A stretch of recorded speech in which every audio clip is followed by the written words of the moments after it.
রাজধানী ঢাকা থেকে মাত্র ৩০ কিলোমিটার দূরে শীতলক্ষ্যা নদীর তীর ঘেঁষে রূপগঞ্জ উপজেলার নোয়াপাড়া গ্রামে বেশিক জামদানি শিল্পনগরী। স্থানীয়দের কাছে এটি জামদানি পল্লী নামেই বেশি পরিচিত। ঢাকাইয়া মসলিনের হাত ধরে এই অঞ্চলে জামদানির আগমন।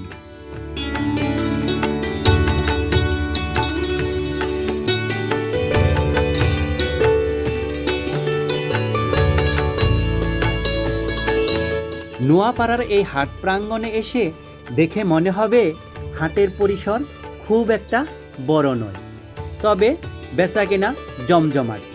দেশের বিভিন্ন অঞ্চল থেকে পাইকারি ক্রেতারা আসেন জামদানি শাড়ি কিনতে।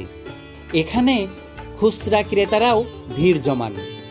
উৎসব মৌসুম ছাড়াও এই হাট বেশ জমজমাট থাকে সব সময়।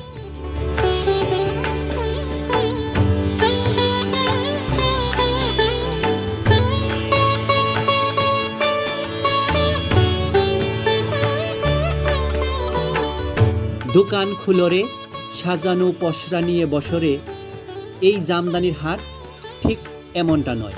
দুপাশে শক্ত ইটের গাঁথুনি দিয়ে তৈরি করা যে জায়গা, তার উপর চট মাদুরে বসার ব্যবস্থা। এখানে আবার বিক্রেতাদের বসার ব্যবস্থা নেই, শুধু ব্যাপারীরাই বসে বসে কাপড় কিনে বাড়ি ফেরেন।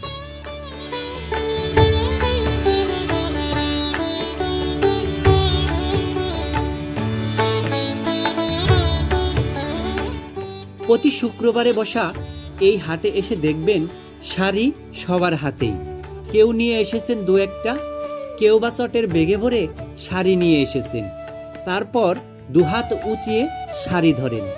যার পছন্দ বা যে ব্যাপারী আগে ছু মারতে পারেন তিনি আগে শাড়িটির মালিকানা পেয়ে বসেন। তবে দরদাম ঠিক না হলে ব্যাপারীকে পিছু হটতে হয়। জামদানি তাঁতিদের পুরো স্বাধীনতাই রয়েছে এক্ষেত্রে।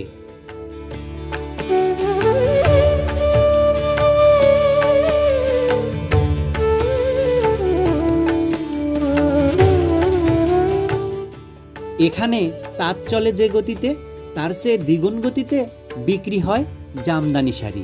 জরিদার নকশা আর বাহারি রঙের সুতুর বুননে ৩০০ বছরেরও বেশি পুরনো সারা পৃথিবী জুড়ে আজও এক বিস্ময়ের নাম ঢাকাইয়া জামদানি শাড়ি।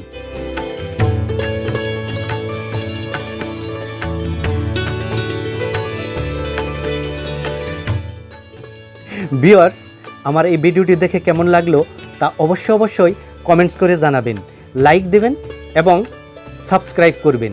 আর যদি আগেই সাবস্ক্রাইব করে থাকেন তাহলে অসংখ্য ধন্যবাদ। আপনি আপনার নিজের জীবনকে ভালোবাসুন, সুস্থ থাকুন, সুন্দর থাকুন।